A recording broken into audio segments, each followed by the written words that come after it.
Hello friends, my name is C Rahul Singh. Welcome to my YouTube channel. आज मैं आपके साथ बहुत ही इंपॉर्टेंट इन्फॉर्मेशन शेयर करने वाला हूँ रिगार्डिंग लिमिटेड लाइबिलिटी पार्टनरशिप, यानी कि एक लिमिटेड लाइबिलिटी पार्टनरशिप को क्या क्या कंप्लाइंस करनी होती है, चाहे वो आरओसी की हो, एनुअल फाइलिंग की, या फिर ऑडिटिंग की रिक्वायरमेंट हो, या उससे रिलेटेड कोई सर्टिफिकेशन है, या इनकम टैक्स रिटर्न्स। इन सभी को आज हम डिस्कस करने वाले हैं इनकी एक समराइज मैनर में। तो लेट्स डिस्कस। तो लिमिटेड लायबिलिटी पार्टनरशिप, पहला हम डिस्कस करते हैं एक लिमिटेड लायबिलिटी पार्टनरशिप को आरओसी के अंदर क्या क्या कंप्लायंस करनी होती है। पहला है एनुअल फाइलिंग। एक लिमिटेड लायबिलिटी पार्टनरशिप यानी एलएलपी को क्या क्या एनुअल फाइलिंग्स करनी होती हैं। तो पहली है एलएलपी एनुअल रिटर्न, यानी कि form 11। LLP annual return form 11, इसके अंदर डिटेल्स जाती हैं सभी डेजिग्नेटेड पार्टनर्स की, उनके कंट्रीब्यूशन की, और साथ में उनके मैनेजमेंट में कोई चेंज आया उससे रिलेटेड। और इस फॉर्म की यानी फॉर्म 11 एनुअल रिटर्न की जो ड्यू डेट होती है वो with in 60 days from the close of financial year होती है, यानी कि जो फाइनेंशियल ईयर है उसके क्लोज के 60 डेज के अंदर आपको फाइल करना होता है। सपोज फाइनेंशियल ईयर 1920 की बात करें तो 1920 जो है मार्च 20 यानी 31 मार्च 20 को ख़त्म होता है। वहाँ से 60 डेज देखें तो 60 डेज हमारे 30 मई को ख़त्म होते हैं। तो यानी कि एलएलपी फॉर्म 11 की जो ड्यू डेट होती है, एनुअल रिटर्न की ड्यू डेट होती है, वो 30 मई होती है हर फाइनेंशियल ईयर के नेक्स्ट फाइनेंशियल ईयर की, यानी 60 एक्स्ट्रा 60 डेज दिए गए हैं, यानी नेक्स्ट फाइनेंशियल ईयर के 60 डेज के अंदर यानी 30 मई तक फाइल करनी होती है। उसके बाद है स्टेटमेंट ऑफ अकाउंट्स होता है, जिसे हम एनुअल अकाउंट्स भी बोलते हैं। इसे फॉर्म 8 में एलएलपी को फाइल करना होता है। तो यानी कि 2 फॉर्म फाइल करना होता है। पहला फॉर्म 11 जिसे एनुअल रिटर्न बोलते हैं, दूसरा है एनुअल अकाउंट्स या फिर statement of accounts and solvency जिसे फॉर्म 8 बोलते हैं। तो फॉर्म 8 इसके अंदर एलएलपी की जो फाइनेंशियल स्टेटमेंट्स हैं उससे रिलेटेड इन्फॉर्मेशन जाती है, सारे फाइनेंशियल्स इसमें अटैच किए जाते हैं, वो सारी इन्फॉर्मेशन इसमें जाती है। कि एलएलपी के जो एनुअल अकाउंट्स जाते हैं फॉर्म 8 जो फाइल करना होता है वो हमें 30 October of every financial year file करना होता है। तो ये 2 फॉर्म्स हैं जो कि हर साल एक लिमिटेड लायबिलिटी पार्टनरशिप को फाइल करना पड़ता है। तो अगर सपोज एक एलएलपी फॉर्म 11 या फॉर्म 8 नहीं फाइल करती है तो इसके क्या कंसिक्वेंस हो सकते हैं। तो पहला कंसिक्वेंस ये है कि जो एलएलपी है उस पर 100 रुपीज़ पर डे की पेनल्टी लग सकती है, और ये 100 रुपीज़ पर डे की जो पेनल्टी है वो सेपरेट रहेगी वो दोनों फॉर्म के लिए, यानी 100 रुपये फॉर्म 8 के लिए और 100 रुपये फॉर्म 11 के लिए, यानी कि सेपरेट। सेकंड है जो डेजिग्नेटेड पार्टनर है उन पर पेनल्टी लग सकती है 10,000 से लेके 1 लाख रुपीज़ तक। उसके बाद थर्ड है आरओसी नोटिस भेज के आपके एलएलपी को स्ट्राइक ऑफ कर सकता है, और साथ में आपके जो डेजिग्नेटेड पार्टनर हैं उनके डी पिन को यानी डिन नंबर को वो डिसक्वालीफाई कर सकता है। तो ये कंसिक्वेंसेस हैं अगर एलएलपी की एनुअल कंप्लायंस आप नहीं करते हैं। उसके बाद है एक एमसीए जनरल सर्कुलर जो कि 24 मार्च 2020 को इशू हुआ था, सर्कुलर नंबर 11/2020। इसमें स्पेशल मेजर डिस्कस किए गए थे regarding company act 2013 and LLP act 2008 due to कोविड-19 पैंडमिक। कोविड-19 पैंडमिक की वजह से कुछ रिलीफ दिया गया है आरओसी के अंदर, जिसमें बोला गया है कि no any additional fees shall be levied इनकी during the moratorium period of 1 April 2020 to 30 सितंबर 2020, यानी कि 1 अप्रैल से लेकर 30 सितंबर के बीच में कोई भी आरओसी की जो फाइलिंग की ड्यू डेट पड़ती है, अगर इन ड्यू डेट्स के अंदर आप उन फाइलिंग्स को नहीं कर पाते हैं तो आप अगर 30 सितंबर से पहले इन फॉर्म्स को फाइल कर देते हैं तो भी आप पे पेनल्टी नहीं लगेगी, यानी कि एडिशनल फ़ीस नहीं लगेगी। लेकिन जो एलएलपी की जो नॉर्मल फ़ीस होती है वो पे करनी पड़ेगी, नॉर्मल फाइलिंग फ़ीस पे करनी पड़ेगी। Additional filing fees for delay in furnishing LLP forms वो आपको पे नहीं करनी है अगर 30 सितंबर से पहले आप इसकी कंप्लायंस कर देते हैं। उसके बाद आता है हमारी एलएलपी को ऑडिटिंग से रिलेटेड क्या रिक्वायरमेंट या क्या कंप्लाइंस करने पड़ते हैं।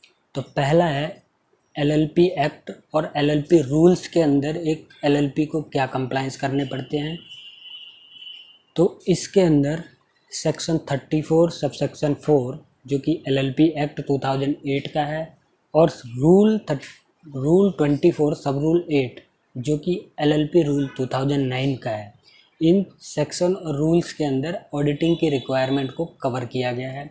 इसमें बोला गया है कि only those LLPs whose annual turnover in any financial year exceed rupees 40 lakh or its contribution exceed rupees 25 lakh, then such LLPs are required to comply with the auditing requirement। यानी कि इनको अपना ऑडिट कराना mandatory है LLP act के अंदर from qualified chartered accountant जो practising chartered accountant है CA से, प्रैक्टिसिंग CA से इस LLP को अपनी ऑडिटिंग कंप्लीट करवाना मैंडेटरी है। उसके बाद आता है इनकम टैक्स एक्ट के अंदर क्या कंप्लायंस करनी होती है एक LLP को ऑडिटिंग से रिलेटेड। ये जो है सेक्शन 44AB डील करता है इनकम टैक्स में ऑडिट से related. Audit mandatory required under income tax act if annual turnover exceed 1 crore. यानी इनकम टैक्स एक्ट में LLP को ऑडिट कराना मैंडेटरी तब होता है जब उसका एनुअल टर्नओवर 1 करोड़ से एक्सीड कर जाता है इन प्रीसीडिंग फाइनेंशियल ईयर। उसके बाद आता है third certification from practicing company secretary. एक LLP को प्रैक्टिसिंग कंपनी सेक्रेटरी से डॉक्यूमेंट को कब सर्टिफाई करना होता है। In case of LLP whose turnover in any financial year exceed rupees 5 crore exceeds rupees 5 crore or its contribution exceeds rupees 50 lakh or its contribution exceeds rupees 50 lakh, then annual return जो annual return होता है जो form 11 में जाता है, इस form 11 को practicing company secretary से सर्टिफाई कराना मैंडेटरी है। यानी कि फॉर्म 11 जब फाइल होगा और आपकी LLP का टर्नओवर एक्सीड करता है 5 करोड़ से या फिर आपकी कंट्रीब्यूशन जो है LLP की वो 50 लाख से एक्सीड करती है, तो आप जब फॉर्म 11 भरेंगे तो उसमें डेजिग्नेटेड पार्टनर के साथ साथ आप प्रैक्टिसिंग कंपनी सेक्रेटरी का डिजिटल सिग्नेचर भी अटैच करना पड़ेगा।